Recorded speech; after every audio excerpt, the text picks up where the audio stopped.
বন্ধুরা, আজকের ভিডিওতে কিভাবে আমরা নিজেদের মনকে শান্ত করতে পারবো তার পাঠ নেব। বন্ধুরা, আমরা জীবন পথে চলতে চলতে অনেক কিছুর খোঁজ করি, কিন্তু যখন আমাদের বয়স বেশ খানিকটা বেড়ে যায়, আমরা আস্তে আস্তে উপলব্ধি করতে শিখি যা যা খোঁজ করছিলাম সেগুলি বস্তুভিত্তিক খোঁজ। এই খোঁজ করতে করতে আমরা আসলে এই বস্তু জগতের মধ্যেই হারিয়ে গেছি। আর এই বস্তু জগতের মধ্যে হারিয়ে যেতে যেতে আমাদের দৈনন্দিন জীবনে কোথায় যেন অসুখ ঢুকে পড়েছে। সব কিছুর মধ্যে থাকার পরেও আমরা ভেতরে ভেতরে অস্থির। কি নেই আমাদের দৈনন্দিন জীবনে? সকাল থেকে রাত্রি পর্যন্ত সমস্ত আধুনিক জীবনের সুযোগ সুবিধে আছে এবং সেগুলিকে গ্রহণ করার জন্য আমরা কি না করেছি, কিন্তু সেগুলি যখন একের পর এক আমাদের জীবনের সঙ্গে জড়িয়ে গেছে, আমরা কই শান্তি পাইনি তো? কোথায় যেন আমাদের ভিতরে অস্থিরতা শুরু হয়েছে। একটা পুকুরে ঢিল ছুঁড়লে যেরকম তরঙ্গ উঠে, ঠিক সেরকম আমাদের মনের মধ্যে খালি বিভিন্ন রকমের তরঙ্গ প্রবাহিত হয়, যা আমাদেরকে বারংবার বলতে থাকে, আমি কি খুঁজছি, কি খুঁজছি। বন্ধুরা, আসলে জাগতিক সুখ যাই অর্জন করি না কেন, ভেতর থেকে যদি শান্তি খুঁজে না পাই, তাহলে আমাদের জীবনে কোনো কিছুই শেষ পর্যন্ত ভালো লাগতে পারে না।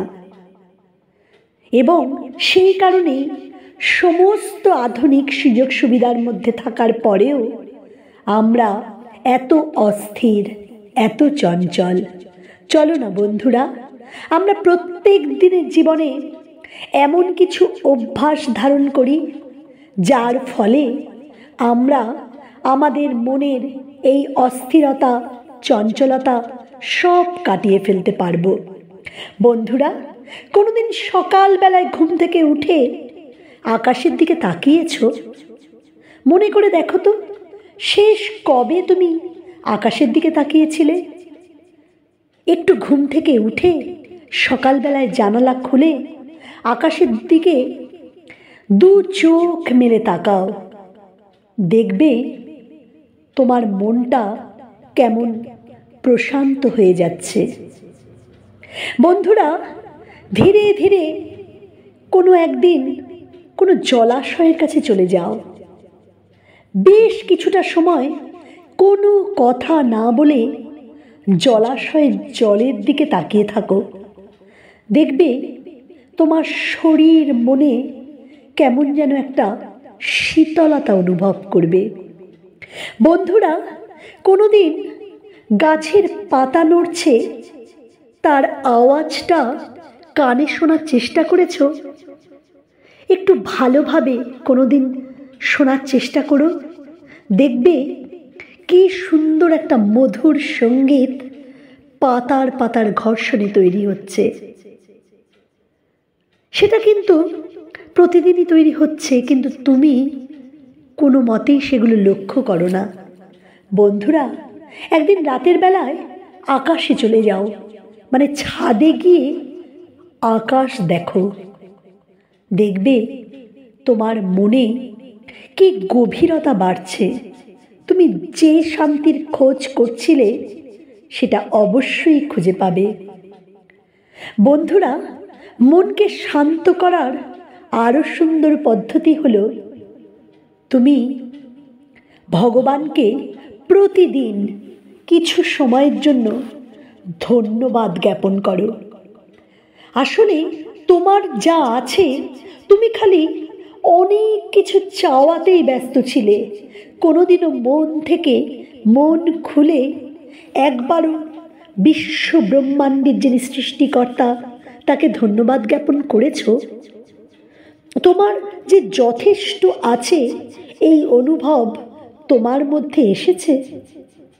বন্ধুরা, হাত জোর করে প্রণাম করো। এই প্রণাম কোনো কিছু চাওয়ার জন্য নয়, এই প্রণাম করো নিজের অন্তরাত্মাকে শান্ত করার জন্য। বন্ধুরা, তুমি যদি ঠিক যেভাবে তোমার পরিবারের মানুষের সঙ্গে, তোমার প্রিয়জনের সঙ্গে কথোপকথন করো, সেইভাবে বিশ্ব ব্রহ্মাণ্ডের সৃষ্টিকর্তার সঙ্গে বেশ কিছুটা সময় কথোপকথন করতে পারো, তুমি যদি উপলব্ধি করতে পারো তোমার চারপাশে তিনি বিরাজমান আছেন, তুমি দেখবে তোমার মন ভেতর থেকে কীভাবে শান্ত হয়ে যাচ্ছে। বন্ধুরা, প্রতিদিন একটু সময়ের জন্য একটু ধ্যানে বসো না। এই ধ্যানে বসা মানে হচ্ছে তুমি বিশ্ব সংসার ছেড়ে চলে যাচ্ছ না। এই ধ্যানে বসা মানে তুমি নিজের ভেতর নিজেকে খুঁজছ, এবং এই কাজগুলো করতে করতে তুমি দেখবে কিছু দিনের মধ্যেই তোমার মনের মধ্যে কীরকম একটা শান্তির সুর বেজে উঠছে। বন্ধুরা, চলো আমরা সবাই মিলে এই শান্তির জয়গান গাই। ভালো থেকো বন্ধুরা, দেখা হবে পরের ভিডিওতে।